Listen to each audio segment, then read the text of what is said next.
নমস্কার বন্ধুরা, ব্রততিস কিচেনে আপনাদের সকলকে অনেক অনেক স্বাগত। আজকে আমি একটা দারুণ রেসিপি নিয়ে চলে এসেছি, সেটা হলো অ্যাপেল জুস। তো চলুন বন্ধুরা দেখে নেই আমি কিভাবে অ্যাপেল জুসটা তৈরি করলাম। আপেলের জুস বানানোর জন্য আমি এখানে দুটো আপেল নিয়েছি। এবার আপেল দুটোকে আমি সুন্দর করে ধুয়ে নিয়েছি।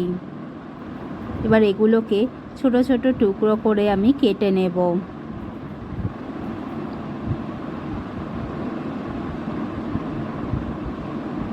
আপেলগুলোকে আমি সুন্দর টুকরো টুকরো করে কেটে নিয়েছি। দেখুন, একদম 3 কোনা সাইজ করে আমি কেটেছি। এবার এখানে নিয়েছি বড় চামচের 4 চামচ চিনি। এটা আমি আপেলের মধ্যে দিয়ে সুন্দর করে পেস্ট করে নেব।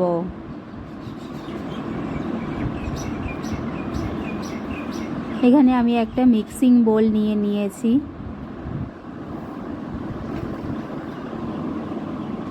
এবার আমি এর মধ্যে দিয়ে দিচ্ছি কেটে রাখা আপেলগুলো।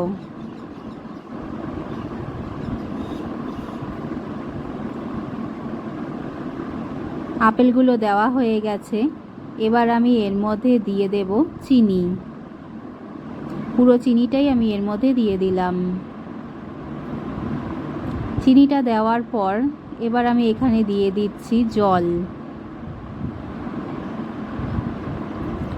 জলটা দেওয়া হয়ে গেছে।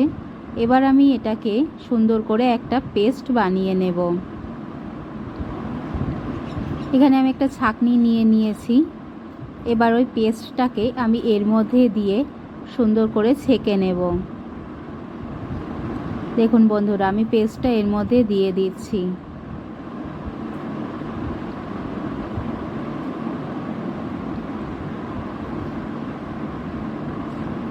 ছেঁকে নেওয়ার পর দেখুন কত সুন্দর একটা জুস তৈরি হয়ে গেছে। এবার আমি এটাকে সুন্দর করে সার্ভ করে দেব। দেখুন বন্ধুরা, আমি এটাকে কত সুন্দর করে সার্ভ করে দিয়েছি। আমার ভিডিওটা ভালো লাগলে লাইক, শেয়ার, সাবস্ক্রাইব অতি অবশ্যই করবেন। আর এই টেস্টি অ্যাপেল জুসটা আপনাদের কেমন লাগলো কমেন্টের মাধ্যমে অতি অবশ্যই আমাকে জানাবেন। সকলে ভালো থাকবেন। ধন্যবাদ।